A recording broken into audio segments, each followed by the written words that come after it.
What's going on, guys? I have Ninja Turtles X Godzilla, and so we have another crossover event. Now, I like pretty much all of them to varying degrees, at least the ones that I've read. I haven't read them all. I would say that the Batman Ninja Turtle crossover is probably my favorite. I think that those characters kind of lend themselves more appropriately to one another, being that they both have like ninja forces and stuff like that. And I also thought that the movie tie-in was also pretty good, though different from the comics. Uh, but I also like the Ghostbuster one as well. Uh, it doesn't lend itself quite as much, but I thought it did a pretty good job handling all the characters involved.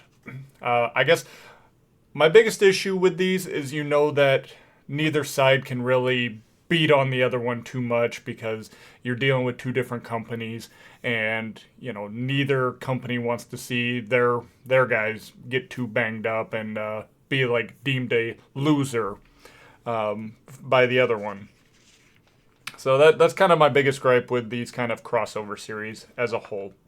Um, so our writer is Tim Seeley, and our artist is Pharaoh P. I don't know. I'm just really shit with names, so just bear with me on that. And so, to get started, we have Hamato Yoshi and then Oroku Saki back before they obviously split and all that. But beyond those two, we also have Splinter. So we know we're dealing more with like uh, the original way that the turtles came about, where they were four little turtles in a tank and got spilled into a sewer with some ooze, and Splinter happened to be there as well, as opposed to the reincarnated version of them. And actually, this has more in line with the cartoon series than the actual comic series. So, so these two, their friendship has certainly fractured, but it's not completely fallen out yet. They're both still looking to be the leader of the Foot Clan, and they're kind of reflecting on, that there's been a little bit of a divide between the two. And Saki says to Yoshi, under your leadership, the Foot would be soft and irrelevant, whereas Yoshi then replies, well, under yours, you guys will be criminals and without honor. But they decide to put their gripes of one another's leaderships aside, and be more focused for the task at hand. The task at hand is how to deal with this big ass kaiju, and of course we know that that's Godzilla. Even a normie such as myself can look at that and I know that's Godzilla. I will say up front while we're here, I'm not the biggest fan of Godzilla. I like plenty of the movies, like Godzilla Minus One. I absolutely adore that film. But I like some of the other ones like Final Wars and things like that too. I like all of those more than I like the American versions, though I find some enjoyment there. All that being said, if I get any names fucked up, just know I'm not the biggest of Godzilla people. So, yeah, they're trying to figure out. They're really just trying to get focused because they actually have a way to deal with kaiju's. However, they have not come across this one before, and so we get a little backstory that this one was in the sea, woken up by modern technology being tested, and so he's got more of a taste of vengeance about him. And they talk about ancient Kinsu texts that reveal how to deal with these monsters, and so they start heading out on their way on dealing with it based on what they've read, and it's also worked in the past for the lesser kaiju's, so to speak. So we see Saki over here. He's planning his attack, and that's where we're going to leave him for right now. We then cut to modern day, and we see the Ninja Turtles fighting with Bebop and Rocksteady. Bebop and Rocksteady have been sent out by Shredder and Krang to retrieve some data from this woman here. And this is, now I may mess up the pronunciation, but it's Kinoshita. So I may have butchered that, but we're going to roll with it for now. So she's just, Kinoshita is like, what the hell's going on? I'm being attacked by a pig man and now turtles are saving me. Donnie, reveals everything and also that he's kind of a fan of her work. And meanwhile, Raph is out dealing with Bebop. But hey, Rocksteady comes in and he starts talking some shit and charging Donnie. Donnie stops him temporarily, but gets backed up by Mikey really quick, who proceeds to ride him like a bull while smacking him with his nunchucks. Rocksteady goes down. However, Bebop got the upper hand of Raph and throws Raph into the other two. He takes the briefcase from Kinoshita and is like, oh, thank you very much. I'll be on my way. But before he can make his getaway, he gets knocked out by Leo. Leo's like, are you all right? And then proceeds to say, hey, the authorities are going to deal with Bebop and Rocksteady. And we are going to just get you somewhere safe. So they leave. They go through the sewers, get out into the city, and once they're into the city, they notice up on one of the screens that April from Channel 6, again more in line with the cartoon series where she's the news reporter, is talking about an attack in Tokyo by like some monsters and stuff. And Kinoshita is like, I'm sorry, I can't go to wherever you gotta go. I gotta go back to Japan immediately.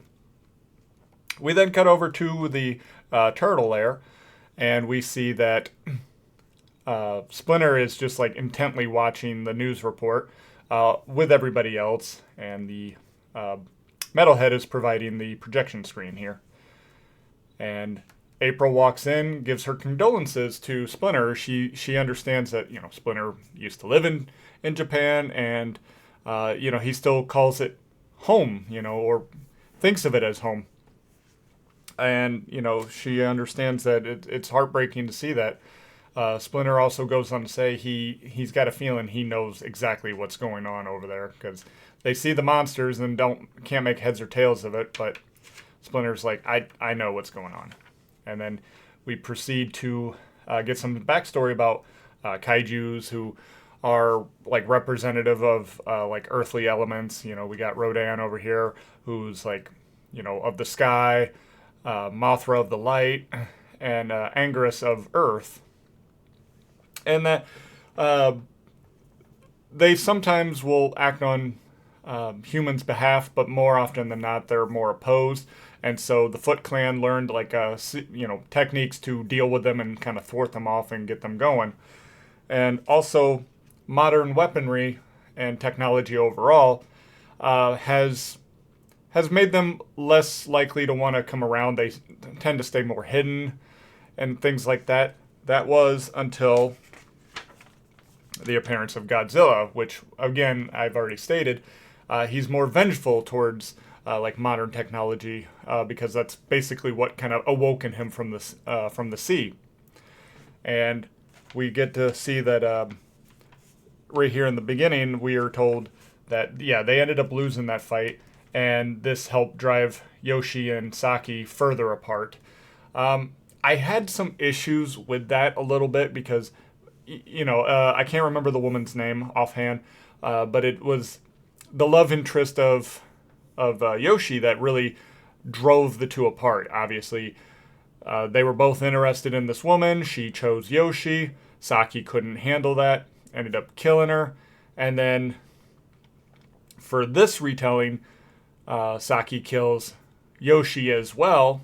And I believe all of that took place in Japan, whereas Splinter says that Yoshi came to the States. But I had some issues with this whole retelling of everything. Just because I'm like, well, now you're trying to retell the story where a lot of these collabs just kind of play off of it, off of existing things. but we're kind of retelling the story of Saki and Yoshi, and I'm like, I don't know if I like that one so much. That's probably my biggest issue there. They go on to see that Godzilla is actually working with the other kaijus. We got Rodan and it looks like Anguirus over here. Also working, they're like working together to cause all sorts of destruction. So it looks like Godzilla is now leading. And to make matters worse, Donnie has Metalhead do a freeze frame and zoom in, and we see Shredder's up to something too. We see he's got a container of some sort there, and we're not entirely certain what's going on. And Raph's like, oh hell, if Shredder's there, the Foot's there, and so is Krang. So we need to get out there. April apparently has got some real pull at the station. Calls up her boss Byrne. Again, comic or not comic, but rather cartoon series. Because I'm sure if Byrne's there, so is Vernon, so is Irma. So I'm sure, and yeah, and also the yellow jumpsuit, big time cartoon series iteration here. She calls him up and says, "Hey, I need a private flight, like a private jet out to Japan. I got a story I got to cover," which apparently Byrne gives her the okay. I'm like, damn, I need to try that on my boss. We then go to Japan and we see Shredder's over here scaring the shit out of some civilians and tells them to, amscray before he finds a little hole that puts him down into the Technodrome, or at least where it's hidden. And of course, if there's the Technodrome, there's Krang. And I gotta stop and just say, I really like all of the work with the art here. There's nobody I dislike at all. Just look at Krang. He looks so villainous. I love it. We also got kind of a new look on like the cartoon series bodysuit that he's in.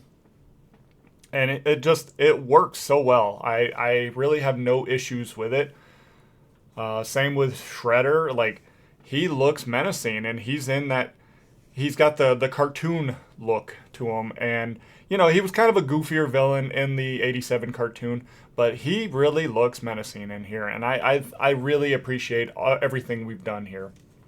So, Krang is telling Shredder, hey, Bebop and Rocksteady, they failed to get the information from Kinoshita, but Shredder, he's like, I'm not really that concerned anymore, because whatever information she may have had, no big deal, because I got Godzilla blood. And Krang's pretty impressed with this. He's like, even in Dimension X, we've heard of your kaiju beasts and stuff like that, and it'll be nice to have this blood to do my ultimate weapon, and it's Kaijuitin. So basically, they took the mutagen and added some kaiju DNA cells. I'll get back to that one a little bit later when I wrap this all up. I have thoughts on this as well. So, continuing on, we see a Purple Dragon gang member. He's stealing a purse, gets stopped by Casey and Mondo Gecko. And then there's suddenly a big old rumble going on, and the gang member, he runs away, and we see Casey checking it out, and it's like, holy shit. Cut back to the lair here. Metalhead wants to accompany everybody on the trip to Japan. Nani's like, I'm sorry, we don't have the room. However, I can take your CPU and take it with me and continue tinkering around. Metalhead's like, he's okay with this and thanks him as he powers down. And I got thoughts on that as well. Meanwhile, Raph gets a call from Casey. Casey's like, Raph, you really need to check this out. Sends him a picture, and Raph's like, oh my god, Splinter, here, take a look. Splinter's horrified at what is on there. And, of course, King Ghidorah is there. And that is where this comic ends. And I gotta say, I'd say it's a pretty solid 7 out of 10. There are things about this that I like, and things that I'm like, meh, 2, eh. So, I've already mentioned this, but the artwork is fantastic. Pharaoh, I think how we say it, right? Farrow. That is our artist on this one, and they are doing a fantastic job here. I am so pleased with the way everybody looks. We are keeping a more traditional, like cartoon style to all of this, and I think it really works. And all the monsters, like Godzilla, looks great. All of them look fantastic. Now I gotta say, some of the things that aren't doing so much for me. Got to start with this. This is kind of a meh thing. Now we've already seen this with the Batman Ninja Turtle crossover, where they had the mutagen and the Venom all synced up. So I kind of feel like we're treading over new ground here, and it's like it. I know what this is going to be used for, and especially if the Playmates toys are anything to go off of, it's going to be used to create a whole bunch of, just kaiju-like turtles and Foot Clan members and maybe even Shredder too. And I'm just like, okay, I get it. It just kind of would have been interesting to see how maybe Shredder's trying to gain control over like King Ghidorah or even Godzilla, and how everybody needs to respond to that. And I know there have been movies that have done that, and I can't remember which ones offhand, where it was like some sort of space aliens trying to control one of the monsters, and I think Godzilla was on the good side in that one. I don't think he was the one that they were trying to control. It would have been interesting to see that, and I think we're just going to go to the monster mashup, which is fine. That's why I kind of feel meh about it, because I'm like, okay, yeah, Krang's wanting to do something with mutagen and cross it over. Okay, fine. No, not too much of a bother there. We can still have fun with that.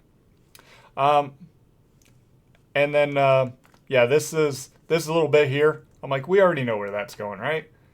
It's going to put the CPU and have it attached to Mechagodzilla. That's going to be the thing.